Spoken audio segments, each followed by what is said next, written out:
Todavía me duele, ¿sabes? Aquí, justo aquí en el pecho. Pausa larga. Hay un día que llevo grabado a fuego en el alma, un día que me cambió para siempre. Mi nombre es Carmen, y aunque ya tengo mis 82 años bien cumplidos, sentada aquí en mi cocina, con el sol de la tarde entrando por la ventana y calentándome la cara, ese recuerdo sigue tan vivo como si hubiese pasado ayer mismo. El olor a café recién hecho, ese que tanto me gusta, no consigue borrar del todo el amargor de aquel instante. Me miras con esos ojos curiosos, y yo te lo voy a contar, porque hay cosas que una necesita sacar, aunque duelan, aunque quemen al pronunciarlas. Ese día mi propia hija, mi sangre, me negó. ¿Te lo puedes creer? Me negó delante de todo el mundo. Fue en la boda de mi nieta, la pequeña Laura. Un día que se suponía que debía ser de pura alegría, de risas, de familia unida. Recuerdo el murmullo de las conversaciones, el tintineo de las copas de champán, el suave perfume de las rosas blancas que adornaban cada mesa. Yo estaba sentada en una de las mesas redondas, cerca de la ventana que daba al jardín, con mi vestido azul marino que tanto me gusta, ese que me regaló mi difunto marido en nuestro 50 aniversario. De repente, vi a mi hija, a Isabel, acercarse con unos amigos suyos, gente que no conocía mucho pero que parecían importantes, de esas que van siempre bien vestidas y hablan con un tono de voz que lo llena todo. Ella iba riendo, con su habitual elegancia, y entonces sucedió lo inimaginable.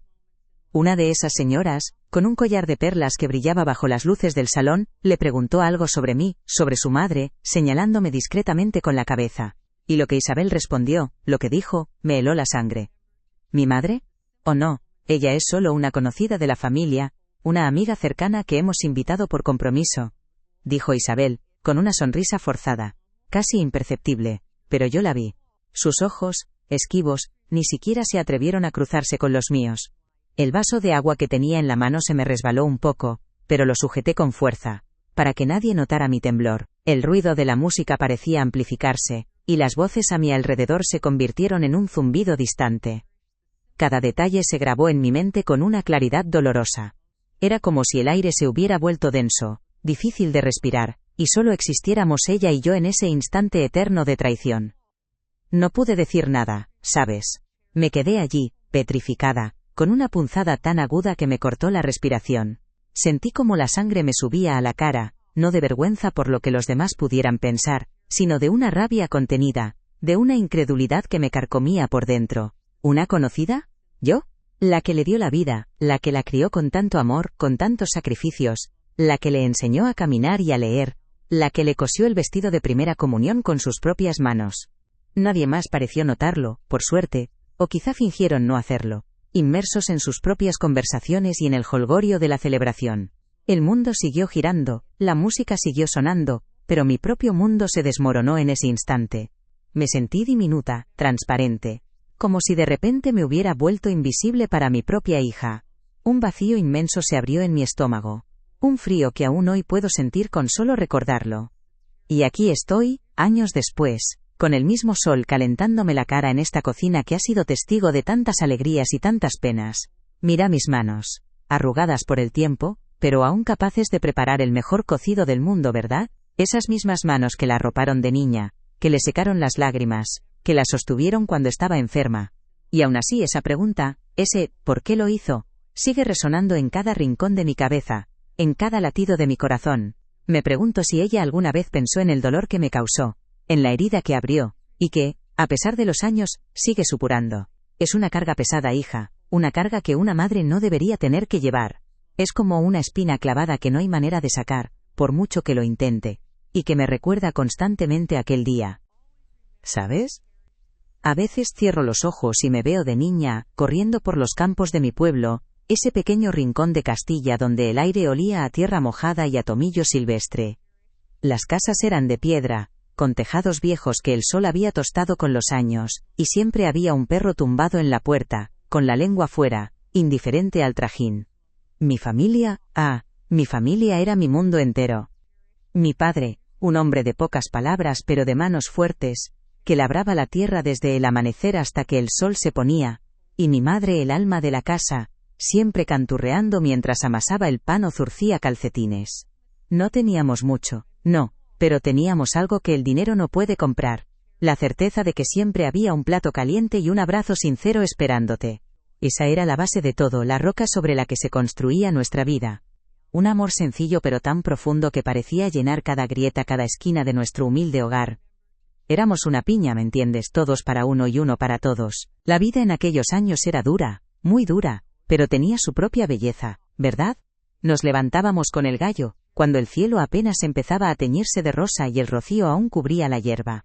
Recuerdo el olor del café de puchero y el pan recién horneado que mi madre preparaba cada mañana.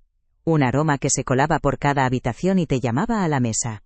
Las comidas eran sagradas, sentados todos juntos, compartiendo las noticias del día, las preocupaciones, las pequeñas alegrías. No había prisas, solo el sonido de las cucharas y las voces tranquilas. Mis hermanos y yo, siempre ayudando en lo que podíamos, aprendiendo desde pequeños que el trabajo en equipo era la única forma de salir adelante. No existía la soledad, no como la conozco ahora, siempre había una mano dispuesta a ayudar, una vecina que te ofrecía un huevo o un poco de lana. Era una comunidad, una verdadera familia extendida, donde cada uno conocía la historia del otro y la respetaba. Un sentimiento de pertenencia que ya no se encuentra tan fácilmente. Mis padres. ¡Ay, mis padres! Ellos fueron mi primer gran ejemplo de lo que significa el sacrificio, el amor incondicional. Recuerdo a mi madre, con sus manos agrietadas y enrojecidas por el frío del invierno y el jabón de la ropa, cosiendo a la luz de una vela para que nosotros tuviéramos un vestido nuevo para las fiestas. Nunca se quejaba, ¿sabes? Su sonrisa era su respuesta a todo.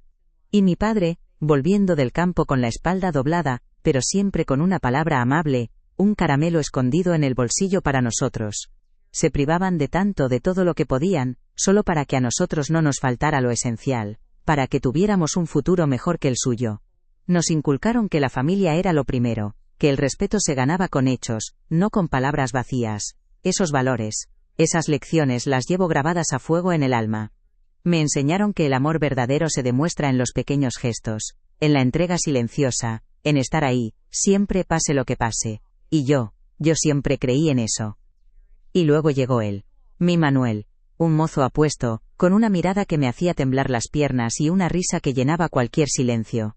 Nos conocimos en la romería del pueblo. ¿Te lo puedes creer? Un baile, una conversación tonta bajo un olivo, y ya no hubo vuelta atrás. Fue un amor de los de antes, de los que se cocinan a fuego lento, con cartas y miradas robadas.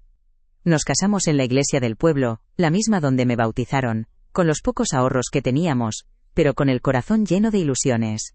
El vestido blanco, la corona de azahar que me hizo mi madre, todo era sencillo, sí, pero tan auténtico. Juntos, soñábamos con construir nuestra propia casa, con verla llena de niños, con una vida tranquila y feliz. Nos prometimos cuidarnos, apoyarnos, envejecer juntos, viendo crecer nuestra familia. La esperanza era palpable. Se podía casi tocar en el aire de ese día. La vida se abría ante nosotros como un camino soleado. Y de ese amor nació Isabel, mi primera hija, mi pequeña. Recuerdo ese día como si fuera ayer. El dolor transformado en la alegría más pura que una mujer puede sentir. Cuando me la pusieron en los brazos por primera vez. Ah, hija, no hay palabras para describir esa sensación. Era tan pequeñita, tan frágil, con esos ojitos curiosos que ya lo veían todo. Su olor. Todavía lo tengo grabado en la memoria, a leche y a piel nueva. Le besé la frente, sus manitas diminutas, y sentí que mi corazón se desbordaba. En ese instante, supe que mi vida nunca volvería a ser la misma, que cada latido, cada aliento mío, sería para ella. Me prometí que le daría todo lo que estuviera en mis manos, que la protegería de cualquier mal, que sería su refugio. Era una promesa silenciosa, de madre a hija, una que se hace con el alma y que una nunca olvida. La miraba dormir, tan serena, y pensaba en todos los sueños que iba a tener, en todas las alegrías que me iba a dar. Los años pasaron volando, como suele ocurrir con los niños, ¿verdad? Isabel era una niña despierta, con una curiosidad insaciable. Sus primeros pasos, tambaleantes pero decididos, su primera palabra, mamá, pronunciada con esa voz tan dulce. Cada hito era una fiesta en casa. Yo pasaba las noches en velas y tenía fiebre. Le cantaba nanas hasta que se dormía. Le cosía los vestidos de muñecas con retales que encontraba. No importaba lo cansada que estuviera, siempre encontraba la energía para jugar con ella, para leerle un cuento, para escuchar sus pequeñas historias del día. Había veces que no llegábamos a fin de mes, que la escasez apretaba, pero siempre me aseguraba de que ella tuviera lo que necesitaba, incluso si eso significaba que yo me quedaba sin algo. Su sonrisa era mi recompensa, su felicidad, mi mayor anhelo. Verla crecer, verla aprender, era el mayor orgullo de mi vida. Todo, absolutamente todo, era por y para ella. Hay un recuerdo que atesoro con especial cariño, un pequeño tesoro de aquellos años. Un invierno, Isabel quería una muñeca de esas que salían en los escaparates de la ciudad, pero claro, no podíamos permitírnosla. Así que, con paciencia y mucho amor, le hice una yo misma. Con tela vieja, lana para el pelo, y 2 botones negros para los ojos. No era perfecta, no, pero para ella era la más bonita del mundo. La llamó Lola.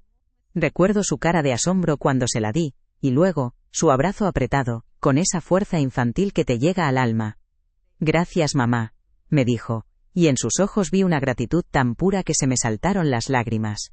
Lola fue su compañera de aventuras durante años, y yo la reparaba cada vez que se rompía. Esa muñeca hecha con mis propias manos, representaba todo lo que quería darle. Mi tiempo, mi esfuerzo, mi amor incondicional. Era un símbolo de nuestro lazo, ¿sabes? Un hilo invisible que nos unía. Isabel fue creciendo, y con ella, sus sueños.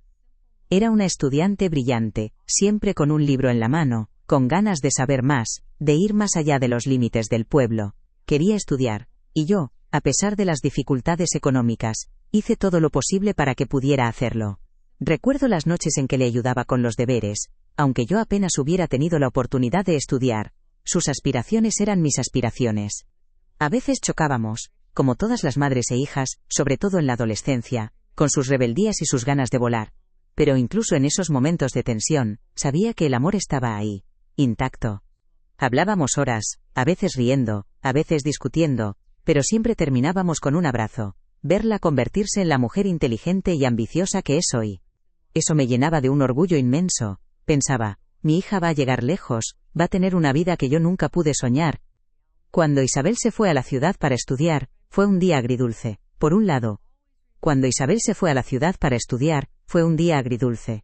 Por un lado, mi corazón rebosaba de orgullo, ¿sabes? Verla cumplir sus sueños, volar alto, era todo lo que una madre podía desear. Pero por otro lado, se me hizo un nudo en la garganta. La casa se quedó de repente tan vacía, tan silenciosa. Recuerdo que me sentaba en su cuarto, aún con el aroma de su perfume, y sentía una punzada de soledad. Al principio, me llamaba a menudo, con la emoción de lo nuevo, contándome sus clases, sus amigos. Yo me aferraba a esas llamadas como a un salvavidas, esperando con ansia cada timbre del teléfono. Pero con el tiempo, las llamadas se hicieron más cortas, sus respuestas más vagas. La distancia física se estaba convirtiendo en una distancia de otro tipo, una que no se medía en kilómetros. Empecé a sentir que, poco a poco, Isabel se iba desdibujando de mi vida, como una acuarela bajo la lluvia, y yo no sabía cómo detenerlo. Las visitas de Isabel a casa se fueron espaciando, como las gotas de lluvia en un verano seco. Al principio, venía cada mes, luego cada 2, y después ya era una vez al año, si eso. Cada vez que anunciaba su llegada, yo me esmeraba en preparar su comida favorita, en limpiar la casa hasta que brillara, en ponerme mi mejor vestido. La esperaba en la puerta, con el corazón en un puño, como una niña pequeña. Pero sus estancias eran cada vez más breves, más fugaces. Siempre tenía prisa, siempre con excusas de trabajo o de compromisos en la ciudad. Venía, sí, pero su mente y su corazón parecían estar en otro lugar. Sus ojos, antes tan curiosos, ahora miraban con cierta impaciencia los rincones de nuestra humilde casa. Sentía que el pueblo, nuestra vida sencilla, le resultaba ajeno, casi una molestia. Ese entusiasmo inicial por verme se había transformado en una obligación que cumplía a regañadientes, y yo lo notaba, vaya que sí lo notaba. Y luego llegaron las palabras. No fueron gritos, ni discusiones acaloradas, no. Fueron comentarios sutiles pero que se clavaban como puñales pequeños y afilados. Recuerdo una vez que le preparé un cocido, de esos que a ella tanto le gustaban de niña, con su chorizo y su garbanzo. Y ella, con un gesto de desdén que no pude evitar ver, me dijo: «Mamá, la verdad es que ya no como estas cosas, son muy pesadas, poco saludables. En la ciudad comemos diferente, más ligero». No fue el comentario sobre la comida, ¿sabes? Fue el tono, la forma en que lo dijo, como si mi esfuerzo, mi amor puesto en ese plato, fuera algo anticuado, inferior. Me sentí como si me hubieran abofeteado.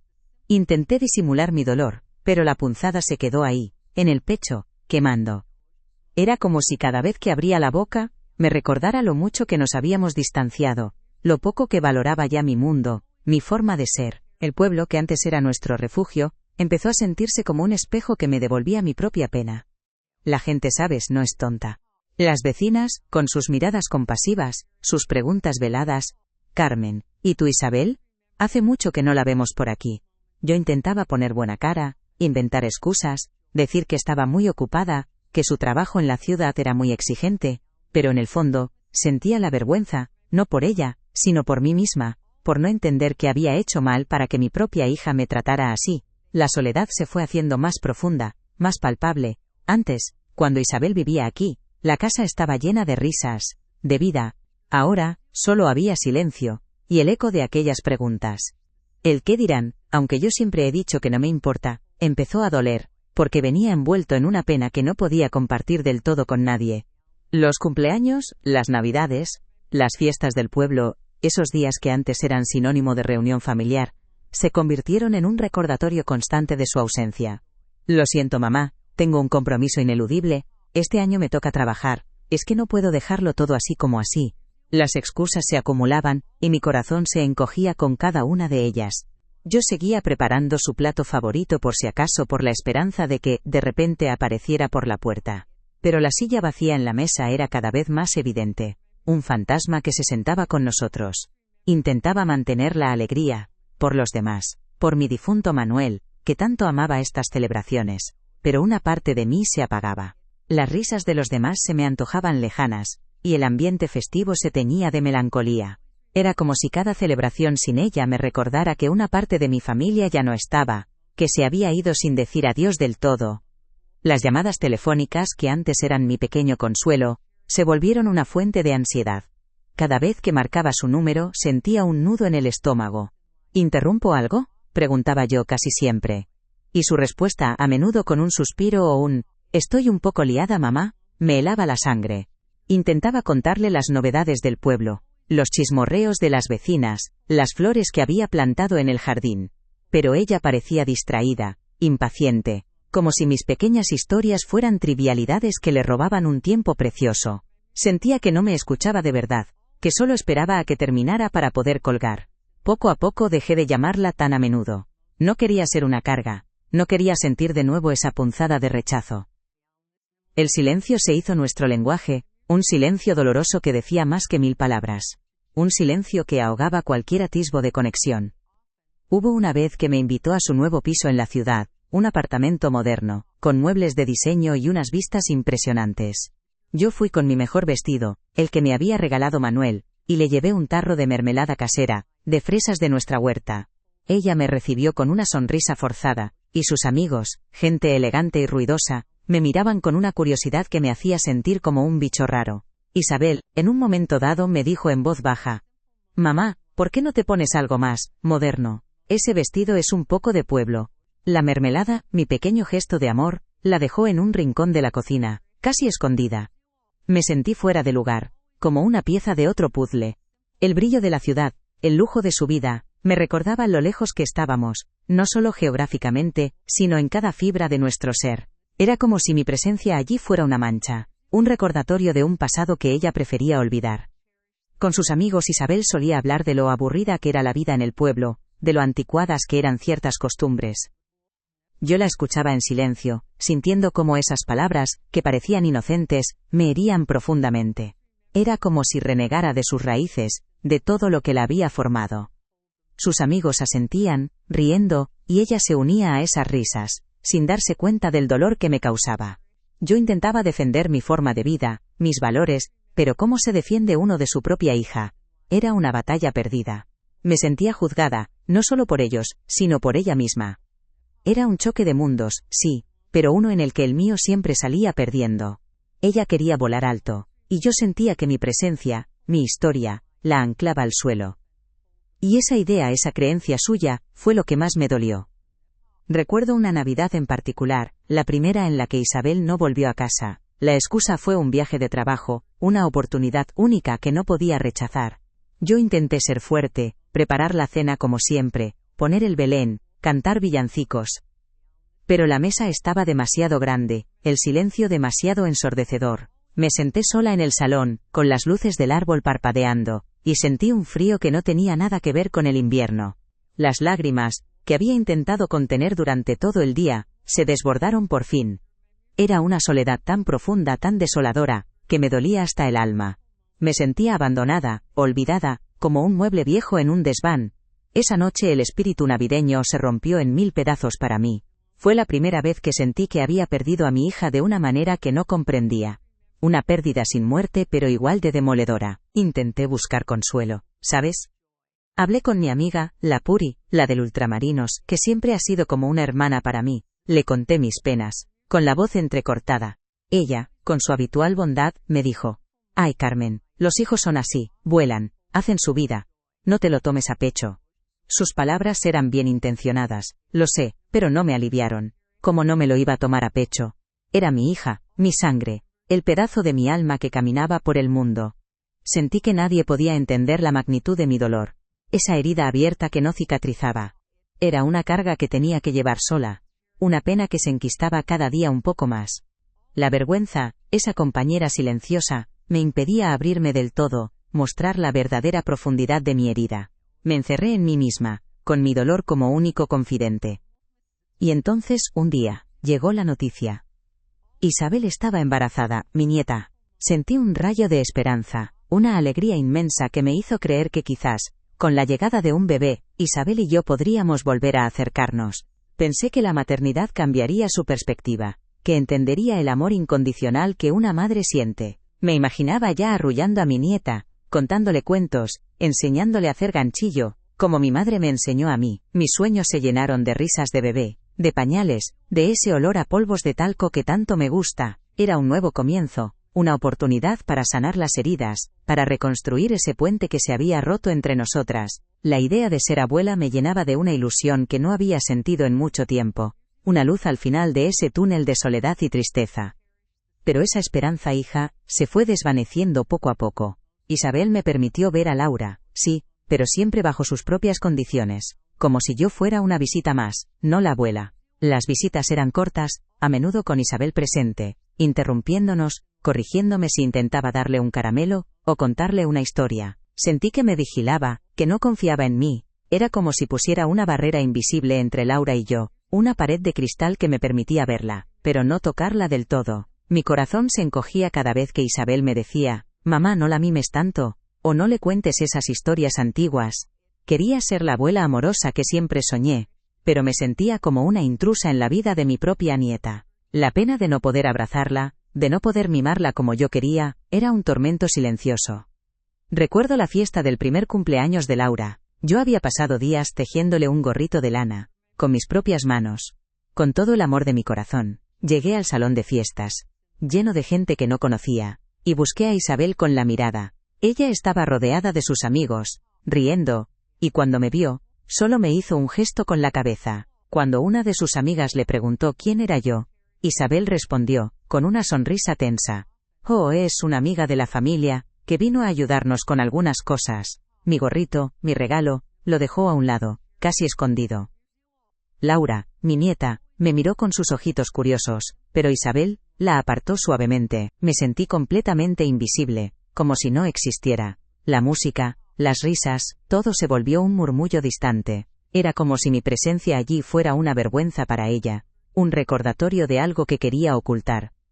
Las pocas veces que Isabel traía a Laura al pueblo, esas visitas eran una mezcla agridulce. Yo me desvivía por mi nieta, le preparaba sus dulces favoritos, la llevaba al huerto para que viera las gallinas, pero Isabel siempre estaba con el reloj en la mano, impaciente por volver a la ciudad.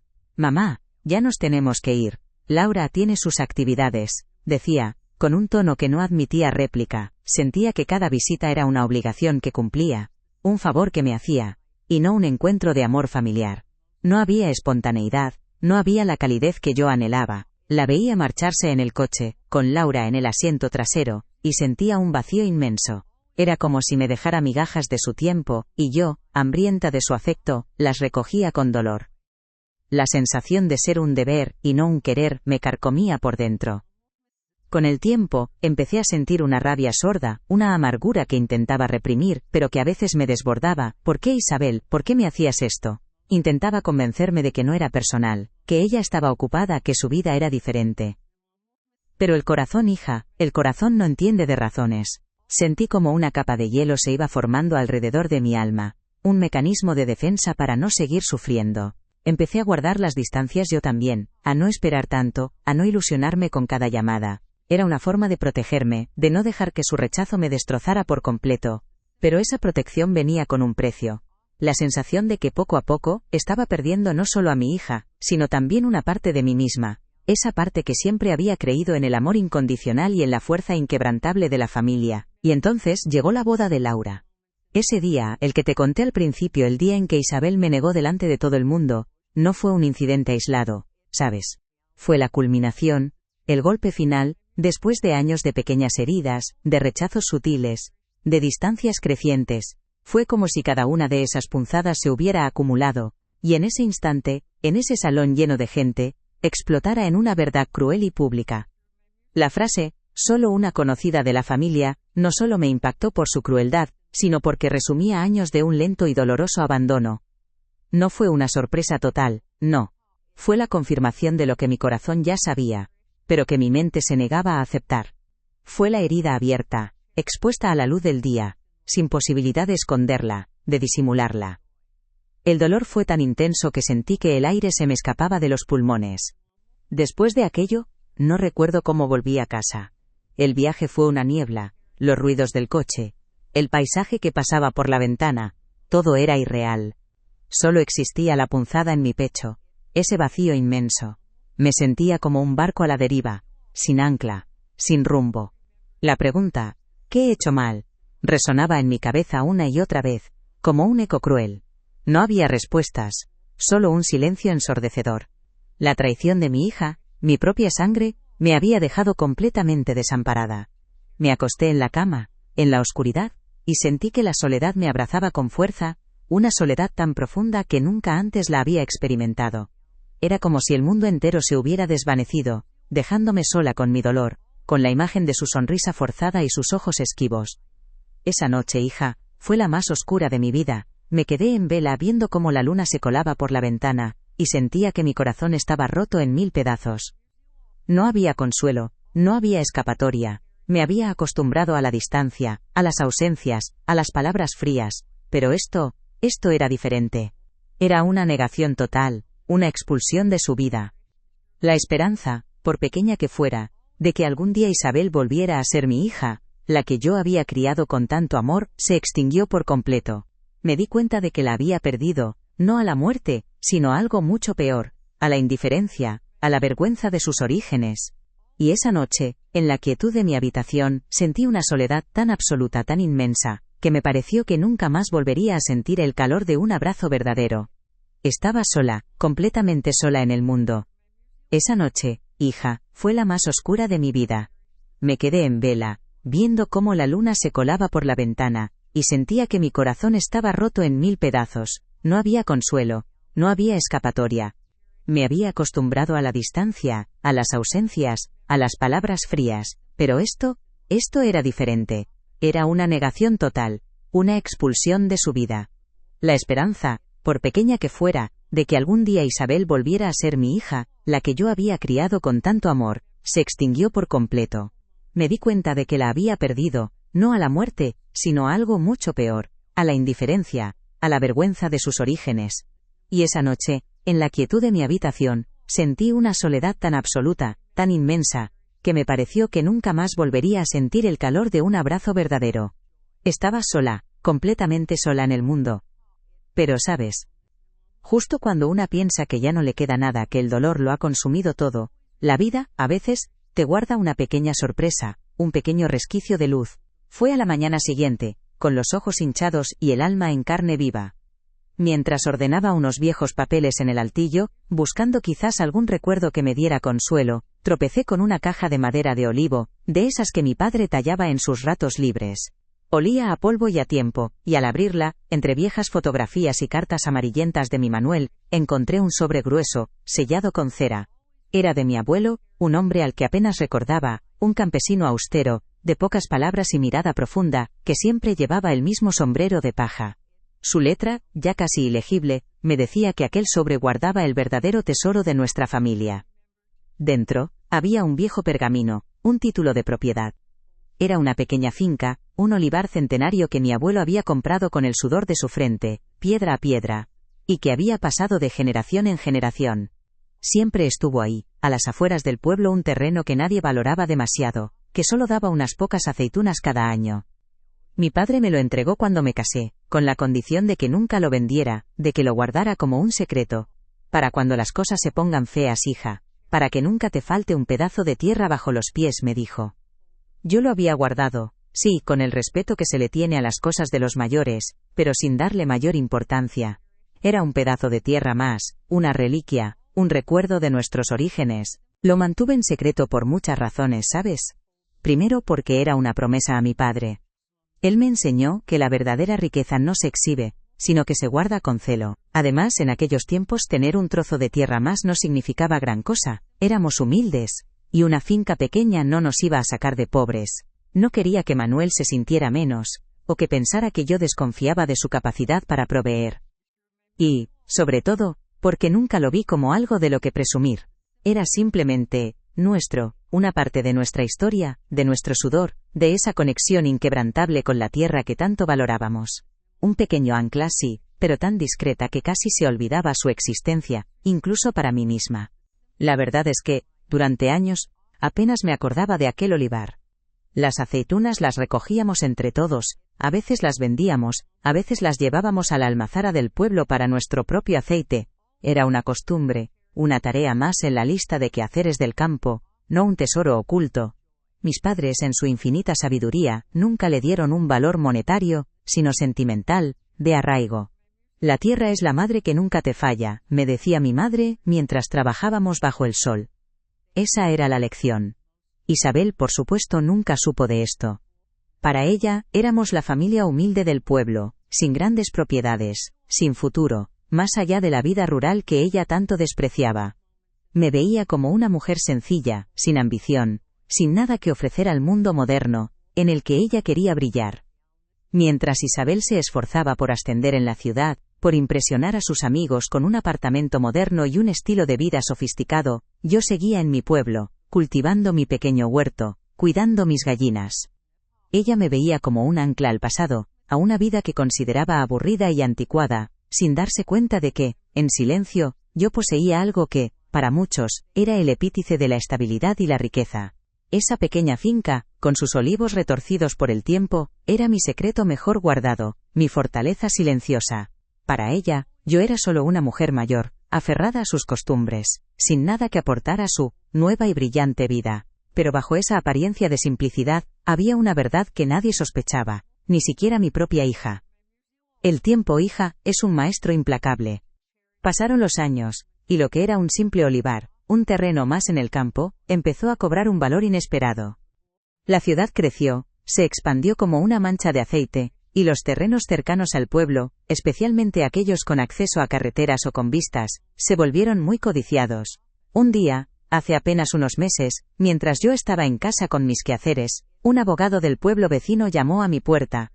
Me dijo que había un inversor, una gran empresa urbanística, interesada en comprar terrenos en la zona, y que mi pequeña finca, justo en el límite de lo que sería una nueva urbanización, era de gran interés para ellos. Me hablaba de cifras, de ceros, de un dinero que nunca en mi vida había imaginado. Recuerdo la conversación como si fuera un sueño. El abogado, con su traje impoluto y sus gafas de montura fina, me explicaba el valor de mi olivar. Un valor que superaba con creces todo lo que Manuel y yo habíamos ganado en toda nuestra vida. Me senté en esta misma silla, con la taza de café en la mano, y sentí un escalofrío. No era alegría, no al principio. Era una mezcla de incredulidad y una punzada de ironía. Toda una vida de sacrificios, de apretarnos el cinturón, y ahora, este pedazo de tierra que siempre fue tan nuestro, tan discreto, resultaba ser una fortuna. Pensé en mis padres, en su sabiduría silenciosa, en esa frase, para cuando las cosas se pongan feas. Y ahora, aquí estaba, la prueba de su previsión, en un momento en que mi corazón estaba más feo que nunca. Y entonces, una pregunta me taladró la mente. ¿Qué habría significado esto para Isabel? Si ella hubiera sabido, si yo hubiera contado con este recurso antes, ¿habría cambiado algo? Tal vez habría podido estudiar con menos apuros, sin esa presión por triunfar a toda costa, por dejar atrás sus orígenes. Quizás no se habría avergonzado tanto de nosotros, de nuestra vida sencilla. Pero el destino es caprichoso.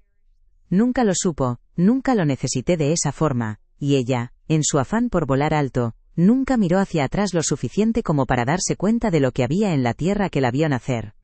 La distancia entre nosotras se había hecho tan grande, que este tesoro nunca habría podido cruzar el abismo que se abrió entre madre e hija.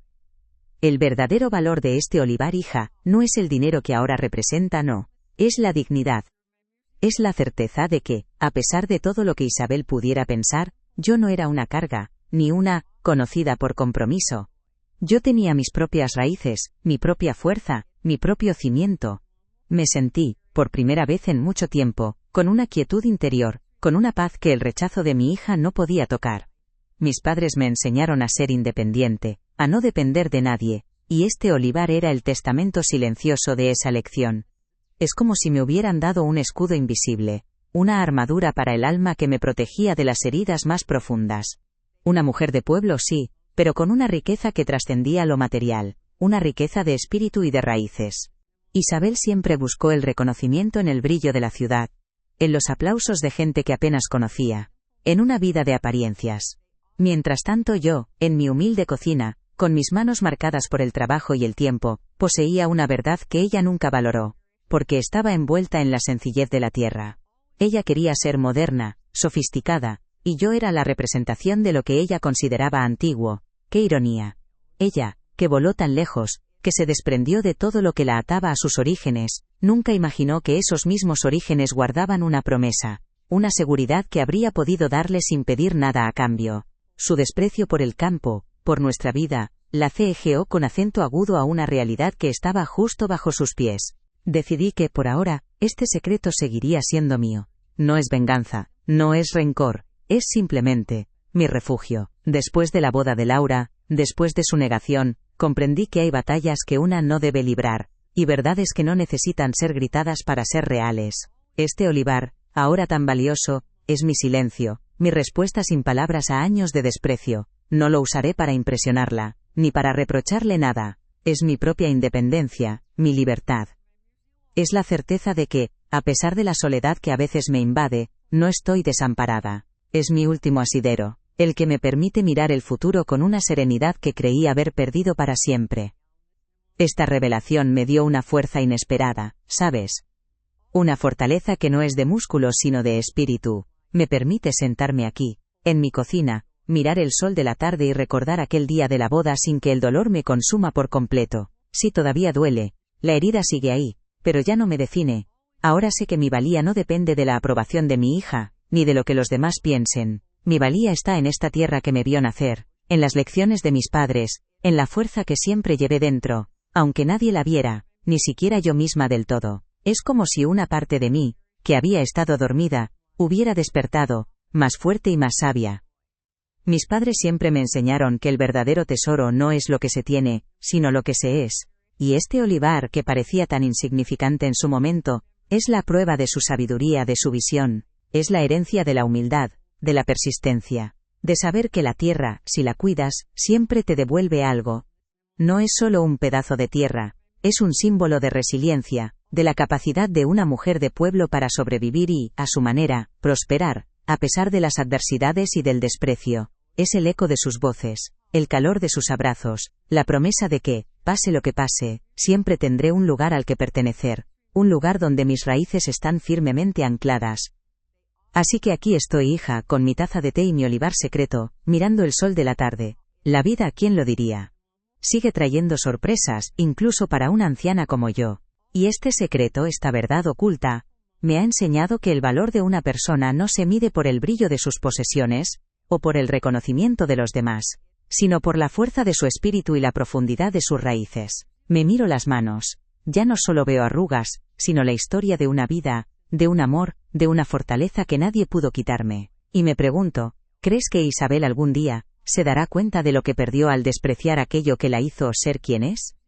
Si conoces a alguien que deba escuchar esta historia, compártela con ellos. Y para más relatos como este, suscríbete.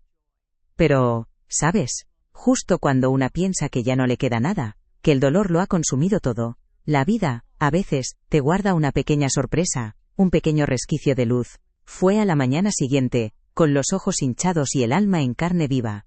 Mientras ordenaba unos viejos papeles en el altillo, buscando quizás algún recuerdo que me diera consuelo, tropecé con una caja de madera de olivo, de esas que mi padre tallaba en sus ratos libres. Olía a polvo y a tiempo, y al abrirla, entre viejas fotografías y cartas amarillentas de mi Manuel, encontré un sobre grueso, sellado con cera. Era de mi abuelo, un hombre al que apenas recordaba, un campesino austero, de pocas palabras y mirada profunda, que siempre llevaba el mismo sombrero de paja. Su letra, ya casi ilegible, me decía que aquel sobre guardaba el verdadero tesoro de nuestra familia.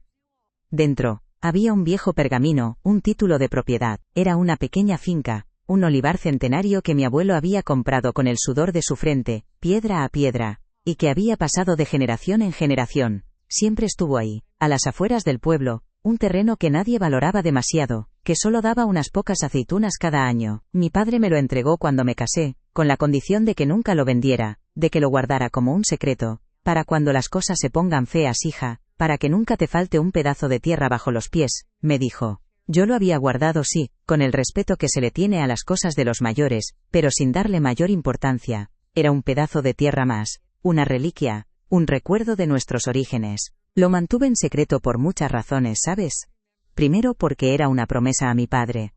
Él me enseñó que la verdadera riqueza no se exhibe, sino que se guarda con celo. Además, en aquellos tiempos tener un trozo de tierra más no significaba gran cosa, éramos humildes, y una finca pequeña no nos iba a sacar de pobres. No quería que Manuel se sintiera menos, o que pensara que yo desconfiaba de su capacidad para proveer. Y, sobre todo, porque nunca lo vi como algo de lo que presumir. Era simplemente, nuestro, una parte de nuestra historia, de nuestro sudor, de esa conexión inquebrantable con la tierra que tanto valorábamos. Un pequeño ancla, sí, pero tan discreta que casi se olvidaba su existencia, incluso para mí misma. La verdad es que, durante años, apenas me acordaba de aquel olivar. Las aceitunas las recogíamos entre todos, a veces las vendíamos, a veces las llevábamos a la almazara del pueblo para nuestro propio aceite. Era una costumbre, una tarea más en la lista de quehaceres del campo, no un tesoro oculto. Mis padres, en su infinita sabiduría, nunca le dieron un valor monetario, sino sentimental, de arraigo. La tierra es la madre que nunca te falla, me decía mi madre mientras trabajábamos bajo el sol. Esa era la lección. Isabel, por supuesto, nunca supo de esto. Para ella, éramos la familia humilde del pueblo, sin grandes propiedades, sin futuro, más allá de la vida rural, que ella tanto despreciaba. Me veía como una mujer sencilla, sin ambición, sin nada que ofrecer al mundo moderno en el que ella quería brillar. Mientras Isabel se esforzaba por ascender en la ciudad, por impresionar a sus amigos con un apartamento moderno y un estilo de vida sofisticado, yo seguía en mi pueblo, cultivando mi pequeño huerto, cuidando mis gallinas. Ella me veía como un ancla al pasado, a una vida que consideraba aburrida y anticuada, sin darse cuenta de que, en silencio, yo poseía algo que, para muchos, era el epítome de la estabilidad y la riqueza. Esa pequeña finca, con sus olivos retorcidos por el tiempo, era mi secreto mejor guardado, mi fortaleza silenciosa. Para ella, yo era solo una mujer mayor, aferrada a sus costumbres, sin nada que aportar a su nueva y brillante vida. Pero bajo esa apariencia de simplicidad, había una verdad que nadie sospechaba, ni siquiera mi propia hija. El tiempo, hija, es un maestro implacable. Pasaron los años, y lo que era un simple olivar, un terreno más en el campo, empezó a cobrar un valor inesperado. La ciudad creció, se expandió como una mancha de aceite, y los terrenos cercanos al pueblo, especialmente aquellos con acceso a carreteras o con vistas, se volvieron muy codiciados. Un día, hace apenas unos meses, mientras yo estaba en casa con mis quehaceres, un abogado del pueblo vecino llamó a mi puerta. Me dijo que había un inversor, una gran empresa urbanística, interesada en comprar terrenos en la zona, y que mi pequeña finca, justo en el límite de lo que sería una nueva urbanización, era de gran interés para ellos. Me hablaba de cifras, de ceros, de un dinero que nunca en mi vida había imaginado. Recuerdo la conversación como si fuera un sueño. El abogado, con su traje impoluto y sus gafas de montura fina, me explicaba el valor de mi olivar, un valor que superaba con creces todo lo que Manuel y yo habíamos ganado en toda nuestra vida. Me senté en esta misma silla, con la taza de café en la mano, y sentí un escalofrío. No era alegría, no al principio, era una mezcla de incredulidad y una punzada de ironía. Toda una vida de sacrificios, de apretarnos el cinturón, y ahora, este pedazo de tierra que siempre fue tan nuestro, tan discreto, resultaba ser una fortuna. Pensé en mis padres, en su sabiduría silenciosa, en esa frase, para cuando las cosas se pongan feas. Y ahora, aquí estaba la prueba de su previsión, en un momento en que mi corazón estaba más feo que nunca. Y entonces, una pregunta me taladró la mente: ¿qué habría significado esto para Isabel? Si ella hubiera sabido, si yo hubiera contado con este recurso antes, ¿habría cambiado algo? Tal vez habría podido estudiar con menos apuros, sin esa presión por triunfar a toda costa, por dejar atrás sus orígenes. Quizás no se habría avergonzado tanto de nosotros, de nuestra vida sencilla. Pero el destino es caprichoso. Nunca lo supo, nunca lo necesité de esa forma, y ella, en su afán por volar alto, nunca miró hacia atrás lo suficiente como para darse cuenta de lo que había en la tierra que la vio nacer. La distancia entre nosotras se había hecho tan grande, que este tesoro nunca habría podido cruzar el abismo que se abrió entre madre e hija. El verdadero valor de este olivar, hija, no es el dinero que ahora representa, no, es la dignidad. Es la certeza de que, a pesar de todo lo que Isabel pudiera pensar, yo no era una carga, ni una conocida por compromiso.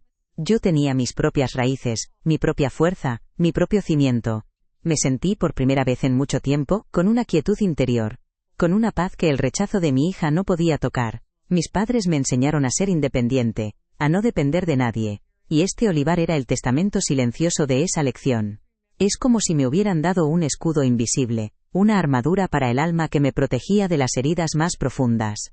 Una mujer de pueblo, sí, pero con una riqueza que trascendía lo material, una riqueza de espíritu y de raíces. Isabel siempre buscó el reconocimiento en el brillo de la ciudad, en los aplausos de gente que apenas conocía, en una vida de apariencias. Mientras tanto yo en mi humilde cocina, con mis manos marcadas por el trabajo y el tiempo, poseía una verdad que ella nunca valoró, porque estaba envuelta en la sencillez de la tierra. Ella quería ser moderna, sofisticada, y yo era la representación de lo que ella consideraba antiguo. ¡Qué ironía! Ella, que voló tan lejos, que se desprendió de todo lo que la ataba a sus orígenes, nunca imaginó que esos mismos orígenes guardaban una promesa, una seguridad que habría podido darle sin pedir nada a cambio. Su desprecio por el campo, por nuestra vida, la cegó con acento agudo a una realidad que estaba justo bajo sus pies. Decidí que por ahora, este secreto seguiría siendo mío. No es venganza, no es rencor, es simplemente mi refugio. Después de la boda de Laura, después de su negación, comprendí que hay batallas que una no debe librar, y verdades que no necesitan ser gritadas para ser reales. Este olivar, ahora tan valioso, es mi silencio, mi respuesta sin palabras a años de desprecio. No lo usaré para impresionarla, ni para reprocharle nada. Es mi propia independencia, mi libertad.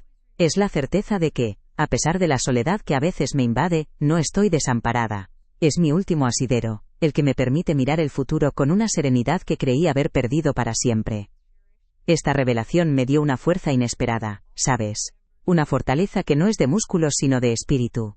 Me permite sentarme aquí, en mi cocina, mirar el sol de la tarde y recordar aquel día de la boda sin que el dolor me consuma por completo. Sí, todavía duele, la herida sigue ahí, pero ya no me define. Ahora sé que mi valía no depende de la aprobación de mi hija, ni de lo que los demás piensen.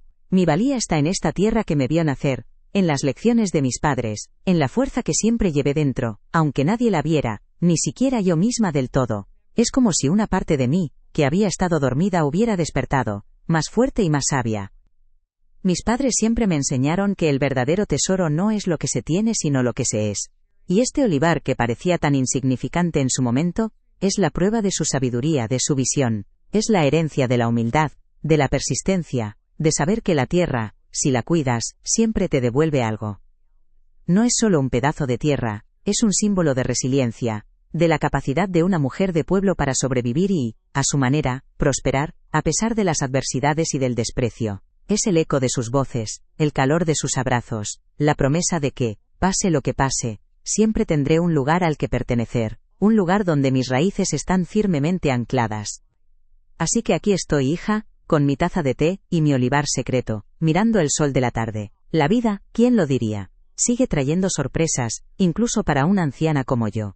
Y este secreto, esta verdad oculta, me ha enseñado que el valor de una persona no se mide por el brillo de sus posesiones o por el reconocimiento de los demás, sino por la fuerza de su espíritu y la profundidad de sus raíces. Me miro las manos, ya no solo veo arrugas, sino la historia de una vida, de un amor, de una fortaleza que nadie pudo quitarme. Y me pregunto, ¿crees que Isabel algún día se dará cuenta de lo que perdió al despreciar aquello que la hizo ser quien es? Si conoces a alguien que deba escuchar esta historia, compártela con ellos. Y para más relatos como este, suscríbete. Decidí que el olivar, mi pequeño secreto, sería mi acto de justicia silenciosa. No se trataba de confrontar a Isabel, de restregarle mi fortuna en la cara, sino de un acto profundo de autoafirmación. La mañana después de la boda de Laura, me levanté con una determinación nueva, un propósito que había estado ausente.